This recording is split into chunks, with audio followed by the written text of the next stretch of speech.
როგორ უნდა მოვიქცეთ თუ გსურს, რომ წამოწყებულ ზარში მონაწილეებს შეუზღუდოთ ხმის ჩართვისა და გამორთვის უფლებები.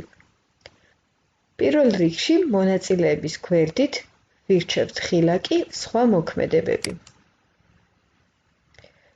შემდეგ დამსწრებს არ მიეცეს ხმის ჩართვის უფლება. გამოვა დიალოგური ფანჯარა, რომელიც გვეკითხება, არ გსურთ დამსწრეთათვის ხმის ჩართვის ნების დართვა. ვირჩევთ არ მიეცეს ნებართვა.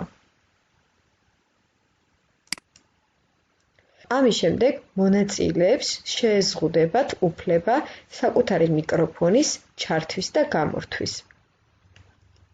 ეს არის მოსწავლის ხედვა და როგორც ჩანს, მიკროფონის გამოყენების უფლება მას არ აქვს. თუ მასწავლებელს სურს, რომ რომელიმე მოსწავლეს მიანიჭოს ხმის ჩართვის უფლება, ამისთვის მოსწავლის სახელი და გვარის გვერდით ირჩევს ხილაკი სხვა ვარიანტები და ირჩევს ხილაკი გახადეთ წარმდგენი. ანუ მოსწავლე გახდება წარმდგენი, შეცვლის ამას და ამის შემდეგ მოსწავლეს ხმის ჩართვის და გამორთვის უფლება მიენიჭება.